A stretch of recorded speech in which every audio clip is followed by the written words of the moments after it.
Hey guys, welcome back to my next Rewst video on the Rising Tide channel. On the last video, well, not the last video, but on the Rewst 101 short introduction video, I talked about how we're going to discuss in the future more about Jinja and how that works and how you can use it, and just some basic tutorials that I've had to learn my way through and that have made my life significantly easier. So I just want to go through that a little bit. It's going to be a bit more advanced, and if you're comfortable with programming or scripting, or if you're familiar with Jinja from Home Assistant or Ansible, then like I said, you'll have a leg up, is what I said in the last video. But there's still some nuances and stuff like that that we want to talk about and cover. I don't know how long this video is going to be, so I'm not going to tell you how long it's going to be, because last time I said it was going to be 5, 10, and then it turned out to be 45 minutes. So in this case, we're just gonna do it and see what happens. So there's a couple of things I want to cover. I'm just gonna go create a new workflow, and I'm going to talk about the workflow environment for a moment. Actually, I'm just going to use the test workflows that we have created before. So here's a test workflow too. And here's the thing that we need to know about when we're looking in any of these fields. I mentioned it very briefly. Notice over here has like string listed. Over here, it's a drop down of like the top levels that we have within Halo. But here it's freeform text and it's undefined when it's empty. So the thing to note, and let's see if I can find, let's just throw a create action item in here. It'd be easier to see that way.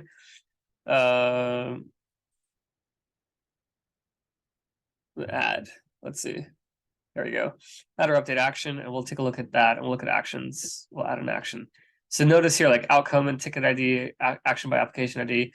If you notice the area it says integer, okay, it's a little bit misleading. It's supposed to help you by telling you what format the API is expecting the data in, the string, the data type of that value. Okay, so if you're not aware of this, if you're brand new to programming and you don't know what these data types mean or do, I'm sorry, I should have started with that first. Let me get through this part, and then we'll go back and cover that just in case. If you already know, you can skip once we're done with this section. But basically, the most important thing to note about these areas is that if you just type something in here, hello world, when you type something in here, and you type something in here, okay, so despite 1 being an integer, the ticket ID is obviously an integer, the contract ID is obviously an integer, right? Despite it being integer fields, everything you put in here is going to be a string. So if I put 1, it's going to send it as a string, okay? And if I put 1 here, it's going to be a string, not an integer. And here, it's going to be a string, not an integer. Now, the way to stop that is by expressing it in a Jinja expression. So we're just going to pause for a second here. I'm going to pull up a notepad, share that screen, and we're going to talk about the different types of data. Actually, it's going to be easier if I do it within a PowerShell window. I'm going to pull up a PowerShell window. Give me 1 second here. So there are all sorts of data types that exist within a scripting language. There's an integer, which is just 1. If I do 1 plus 1, integer is like a number. It's a whole number, technically. And I'm not going to go into like the too specifics. I'm just going to cover the things that you need to know. So I can do 1 plus 1 equals 2, right? But if I do 1, I'm getting back a string instead of a integer. And if you notice now, it's throwing 11 instead of 2. Okay, so a string is basically a line of text. A sentence is a string. A word is a string. Any non-integer number, any non-numeric number is going to be considered a string. Okay, so to that note, again, I'll just repeat this one more time. If I have 1 plus 1 as 2 integers, it's going to add them. I can do 4 plus 5, and it'll add it. If I can do plus correctly, it'll add the 2 integers together. If I turn one of them into a string, it's going to give me a concatenation of the 2 strings. And this is all within PowerShell. I'm going to get off PowerShell in a second, don't worry. So if I do 4 plus 5 within double quotes, I get a string again of 4 plus 5. It's not doing the actual calculation. So a string is a sentence. It's a word. It's alphanumeric. It's not meant to be used in any kind of calculation. Now, there's two other types of objects we want to cover. And I'm going to use their naming convention that exists within Python, within Jinja. The first one is what typical programmers call an array. It's called a list in Python or Jinja. And an array is literally, it's an unordered list. It's a list that doesn't have any particular order. It can be a combination of strings or numbers, or integers, I should say. And what'll happen is the way this looks actually in PowerShell. This is how it looks in JSON. So if we were to just, it looks like that. And if in PowerShell, it would look like this. 1 and then string 2. And again, the point is that this is an array. It's an unordered list, and you can access it by, you can access a specific value based off its index. So the indexes for an array is basically its position by each comma. So over here, the position string 1 is in index 0. And we can see that if we try indexing 0, we'll get string 1. 0 is the first position before the first comma. And then it goes 1 is the second position, and 2 is the third position. And you can see that again, if you just change this, you can address each index and get the value that's inside that index. So in Python form, it's this, and it's basically the same thing. String, it's an array, it works the same way. The other type of list that we have is an actual object, a dictionary object, and it is a object that's built off of a key, like a map of sorts.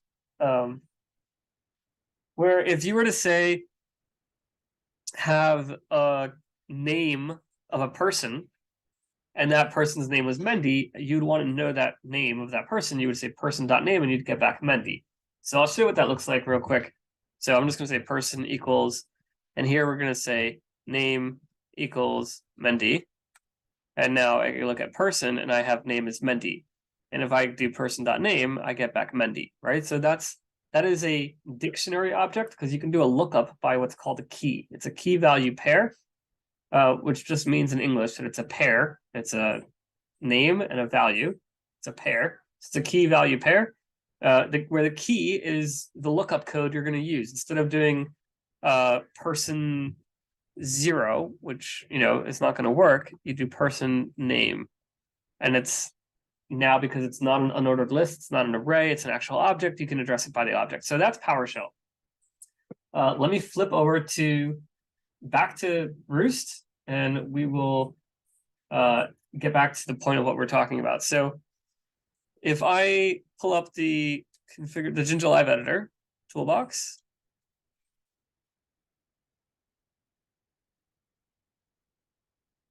we can see the same exact concepts within Jinja. So within Jinja itself, within this toolbox. And I'll show you. So if I just put in 1 and I render that, I'm going to get back what's known as a string. And you can't tell it's a string except for the fact that it doesn't look special. Okay. Now, what do I mean by that? Let's see what happens when I put it within Jinja evaluations. Now it's doing an actual evaluation, and it's coming back with the result. Now do you know it's not a string? Anything else is a string. So if I put a space in front of it, it's going to come back as a string. If I put a blank line, it's coming back as a string. So anything else is a string. And then it's only when you're putting it within a Jinja evaluation that it is going to be evaluated and addressed in its correct form. If I put in false, that is a Jinja thing. If I put in false here, it's just a string. So it's the same exact concept. Now, let's talk about an array. So if I build an array of string 1 and then 1 and then string 2, what you'll see is, again, we're going to get back a string here of like an array format in a string, or a list format in a string. But if we put that within a Jinja evaluation, we get back a correct result of an unordered list. Okay, so it's the same exact thing. These are the same concepts that apply. The key terms you want to know about is an unordered list. Okay, a string is just literally hello string. Integer is just a number, and then a dictionary object, which looks like a JSON object. So that would just look like the following. We can say, let's see, person. Well, we want to put that in double quotes. So in JSON, the correct format for an object is using double quotes before and after the key. And then you put a colon after, and then you put in the value of whatever that is. In this case, we're going to build a sub object within the object. So here we're going to say person, and then within the person, we'll have a name. So we'll say name, and the name is Mendy. And then we can comma and put an age. And the age is, let's say 33. I don't know my age, but I think it's 33. That's actually 32. I'm turning 33. Never mind. We're just going to change that. And then notice we have here, it's one big string. But if we were to take this, right, and evaluate it, we would come back with a result where we have a person is the name Mendy. So let's take this out and then put it inside the context here. And we're just going to remove this part like that, right? So now we have a person name, and now I can do name. So again, like you can notice how even I'm messing it up sometimes. It's hard to remember that you need to be using these expression symbols when you're doing Jinja. Otherwise, it's going to come out as a string. So we got back the name Mendy, and I can do age, and we got back the name 32, the age 32, which is an integer, as can be seen by the result. Whereas name is a string, and it's just displayed as a string. So that was a lot really fast. I'm going to try to repeat and go through a couple other areas of Jinja. So what are these two curly braces? That's the first thing I'm going to talk about. The two curly braces are a way of, you have to remember Jinja is a templating language. It's meant for you to do logic around text and then build from a template a complete file or document or something like that. So there's two controls that flow within Jinja. One of them is the two curly braces, and the other is the curly brace %, right? So this one is where you use logic controls. If 1 equals 1, then do something, express something like success. Otherwise, else. Let's just do that. I think it's else. Okay, I don't know. Let's find out. Fail. And then we would want to end if. Right, so then we got back success. Now if we change this to 2, which is obviously not going to work, we should get back fail. There we go. So there's these two types of curly braces. Curly brace % provides the logical flow, and then the two curly braces provides the output of what's going to happen, because it is a rendering language. It's meant for templating. So what is it going to render? So the two curly braces are going to be used anytime you want to express something, anytime you want to render something, whatever you want to call it. And anything you put inside of that needs to be Jinja. And anything you put outside of either the two curly braces or the curly brace % is going to be treated as regular string. So I can just put in something like hello world here, and what'll happen is you'll get back hello world fail as a string, probably. Because what'll happen is it'll combine the string with the Jinja. There it goes, hello world fail. If I make this say, if 1 equals 1, it'll come back hello world success. It's combined, because anything outside of the Jinja curly braces are just a string.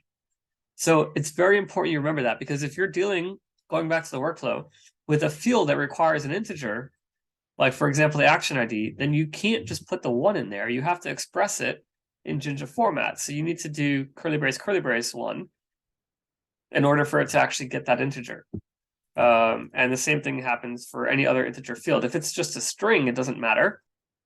So this can work as a string, but in the event you do have a value that requires an integer or a dictionary or a list, then you need to make sure you provide that. And you can see those especially over here. If you configure workflow input configurations or variables, you have the option of choosing your type. So if you choose an integer, notice it's curly brace 1. If you choose a list, notice it's curly braces and then the list symbols inside of that to build that array. If you choose object, it does it as an object. So you need to really make sure you know what it is that you're doing in what format and make sure you express it in that format in order for it to work. So again, just a quick review. We're going to do this one more time. Now that you understand it, at least hopefully you've heard some of it, I'm going to repeat some of the things and hopefully it makes sense. The first thing to remember is that in this field, if you just put any kind of text, it comes back out as plain text, as a string. Okay. If you need it to be an integer, you have to express it as Jinja curly braces. Okay. If you want to do any kind of conditioning, you need to do it as percent, as the curly brace percent sign, and then you do your for loop, or you do your if statement or anything inside of that. Now, there's one other thing that we want to talk about that exists. So inside of the Rewst platform, there are utilities and filters that you can use. So this is grabbing the now time in order for you to be able to do scripting. Like Jinja is not really meant to be a scripting language per se. It's a templating language, like I mentioned. It's not a scripting language, but Rewst has expanded beyond the limits of what Jinja can do. Additional filters and functions to make your life easier as you go through the platform. So we're going to cover some of that right now, and then that'll be the end of this video. So utils.now is grabbing the time. If you recognize this time, it's an epoch mode. So we need to convert from epoch. And if you notice, now we get back a timestamp. Right? Now we can do like local time zone or something. Time zone as time zone, and then I don't know, EST maybe. I don't know what this format is. And maybe there we go. EST is a string, so it takes a string as that format. But let's say you want to do it in a different format completely, then you can even do as format date time. And notice over here, output format equals year, month, day, time. T is the indicator that it's time, hour, minute, second, and then Z for Zulu. So let's just do a format here. Let's see what happens. We want, let's say the year. Remember, we're doing a string, passing it in. There's the year. Right now we want the month, let's say. Boom. That's not the month. Let's try that. There we go. That's the month. And then we want the day. Nope, that's the full date, right? So if you learn the format, which is available online, it's following typical formatting. Here's literally just the full date, and then we can just put in from here the hour, which will be 24 hours. I think lowercase h would be there. That's 24 hours. Lowercase h maybe. Nope, that's the month. But there's the Jinja format date time, Jinja or Python. Let's see. Date time.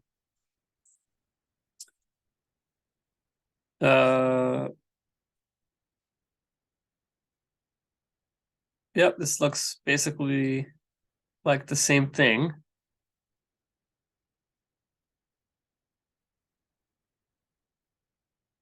So A is the weekday. So let's just see if this works real quick. But notice that, like, yep, it's Wednesday. It's using the Python format date time or format date time and format date time in Python in order for you within Jinja in order to grab that. So it's a filter that they've added in order for this to work. So you can grab stuff like that. And there are a lot of filters you can go through, which you can see and scroll through here as you go through it, that are available for you to use within the Jinja editor. Now, the last thing I'm going to do is let's go to ChatGPT and ask it to generate a complicated thing. I've never done this before, so I don't know if it's going to work. Bear with me.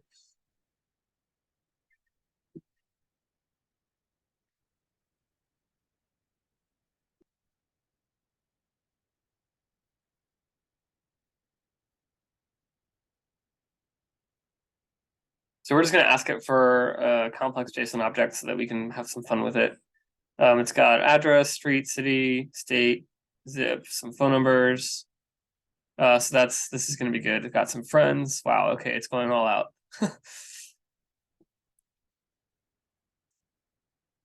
I can't even tell it to stop generating because I need the full object in order for this to work. There it goes. So we will grab this code and let's just paste it into the live editor context field here. All right, so let's say that you've done some work and now you have this thing. So here's the thing. Notice that it says the word context on top, and I kind of did this on the fly with CTX as prefix. CTX is a namespace and it's addressing the context. Inside of there, it's pulling all of these values from the JSON object, and it's going to display them in the autocomplete here for you to address. So you can hit address and notice you get back a city, state, California, right? But let's say we wanted to pull out a phone number where the phone number type was home. Okay, so we wanted to grab the home number from John Doe.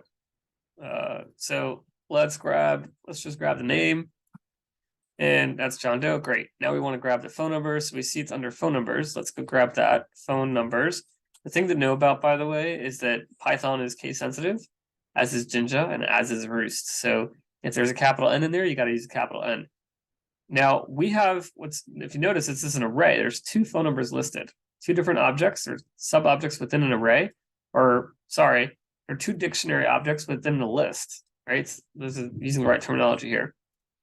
So I can do like phone number 0 and grab the first one, and then 1 to grab the second one. But what if I wanted to make sure I grabbed one where the type was home or the type was work, right? So this is one of the things that we need to use a for loop for. So what you would do is take this out and throw it in a and we do for number in CTX phone numbers, and then we would do another one of these, basically, that would say if number dot type equals home. And then we would come here and say then display. Well, now we have two of those. I don't want to do that. Number dot number. Right. So now again, and then we have to end if and end for, I think is the right way. And let's render that and see what it looks like. And now we got the number 5551234. Is that right? Yes. And if I want to change the work number, right? So I do work and render that. So this is the way to do this. Now, if I wanted an object, I would keep it all in one line. But because it doesn't need to be an object, I'm doing a string. I can make this neater.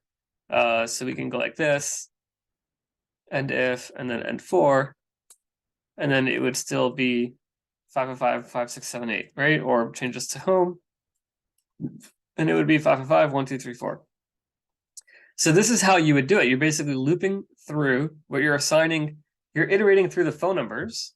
You're going to go one by one, and each one is going to be assigned temporarily to the variable called number, or the data alias called number. And then you're going to check to see if the type of number is a home, and if it is, you're going to display the number. Right? So if you remember, let's just change this to be number. If you remember, there are two options, or two. It's an object, and there are two keys within this key value pair. There's two pairs. One of them is the type, and one of them is the number itself. Now, I don't know why it's not rendering again right now, but here you can see what I'm talking about. There's a type home, number 55. There we go. Now we see the type home and number 5551234. Now, if you're paying attention, you'll notice that this output is not an object. It's actually a string. And the reason for that is because of the empty white space before here and here. So if we take this, backspace that, and backspace that, and then backspace that, make it all one big thing, then what we'll actually get back is the correct object. All right, so these are things to pay attention for when you're looking at it. It's hard to tell in troubleshooting But if you throw it into the Jinja live editor and troubleshoot it in the Jinja live editor, it can actually tell you what type of data it is.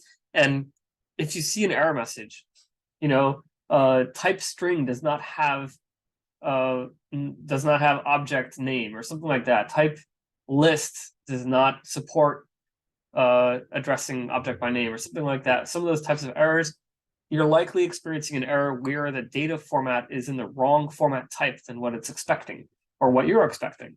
And therefore, you have to then convert it. And this is the things to pay attention to, because right now it's an object and you can do stuff to it. Whereas over here, it's just a string because there's text before it. So it's going to be read as a string.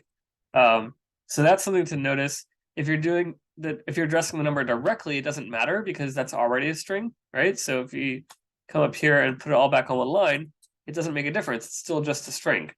So that's important to know. Okay, so that's the old-fashioned, or I should say the standard Jinja way of doing it.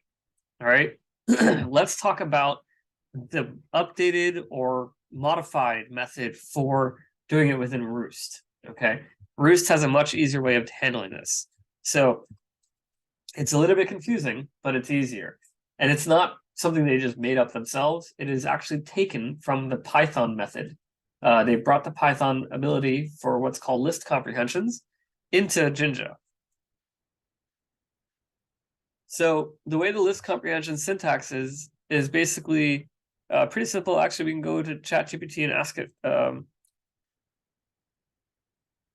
a Python list comprehension. See if it actually lets me. Yeah, the session has not timed out. So it gives me a new list, expression for item in iterable if condition. Okay, notice that format. The new list is the name of the new list you're creating. That's being assigned to a variable. Expression is your expression you're evaluating. So just like the values you're putting in the two curly braces within Jinja, just like that value, whatever it is you put in the two curly braces, are outputting or rendering output. The expression is what's being rendered in this case. For item is assigning the new temporary variable.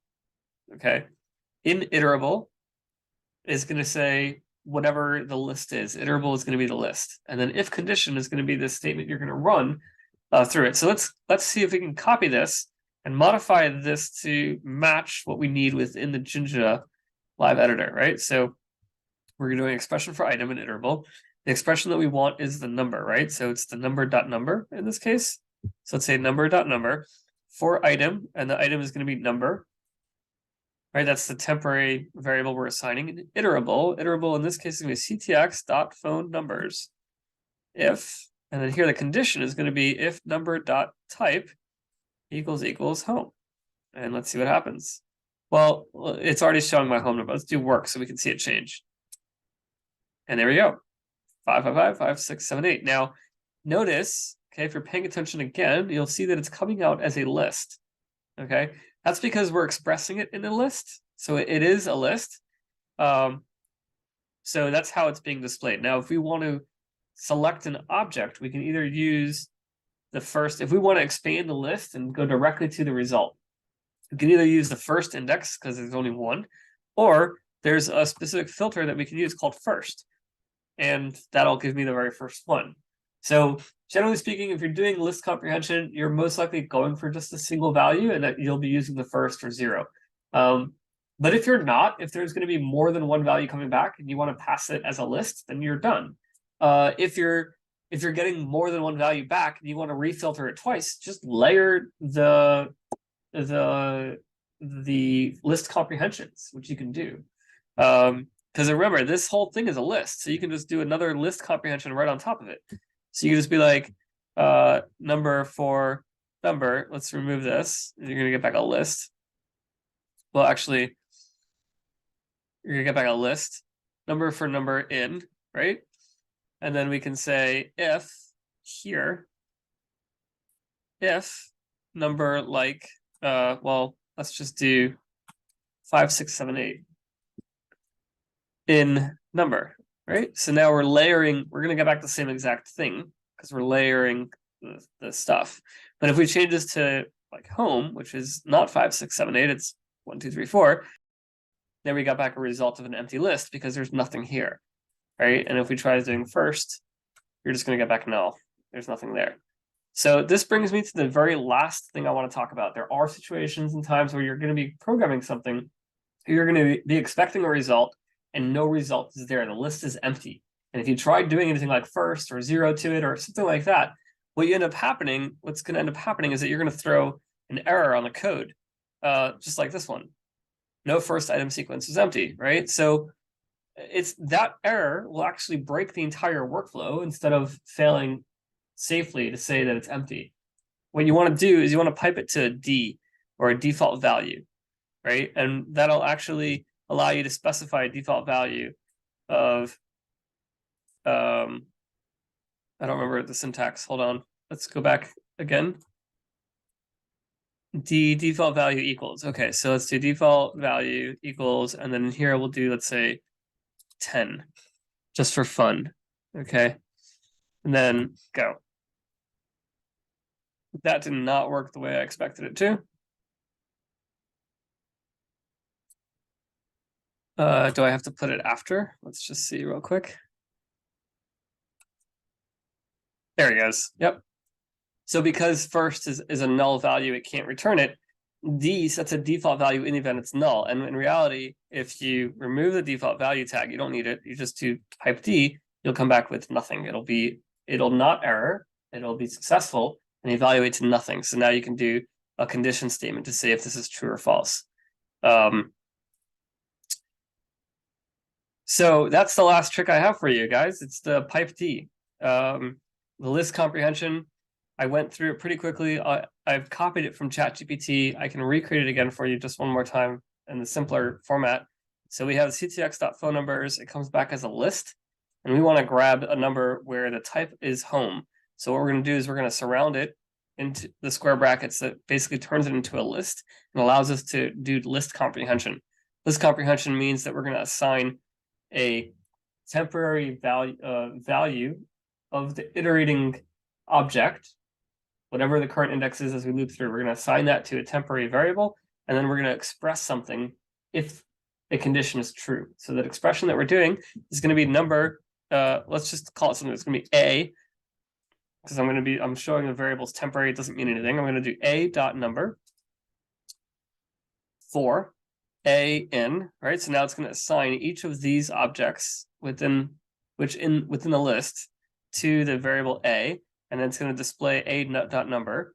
Now, if I just press enter here, by the way, if I just render this, it's going to work. I'm going to get back a list of numbers, right? Now I want to say if A dot type equals home, and then I'll go back to set number. Now, if I want to get the actual value, I can do first and then pipe D, because I want to make sure I'm not breaking my workflow in the event I get nothing back. And now I have 5, 5, 1, 2, 3, 4, right? And if I say numbers, which doesn't exist, and I hit render, I get back nothing because the pipe D fixes it. As opposed to if I didn't have the pipe D, I would be getting back an error that this dictionary object has no attribute numbers. Thanks for watching. That's it. That's all I have on Jinja. I know it was a little bit fast. Hopefully it was helpful to you. If you have any questions, please hit me up on MSP Geek or on the Rewst Slack, the Coop channel, or email me, or hit my website up, risingtidegroup.net, any one of those things. I'm happy to help you out with whatever Rewst issues you have or anything else you're running into. Thanks for watching. Don't forget to like and subscribe.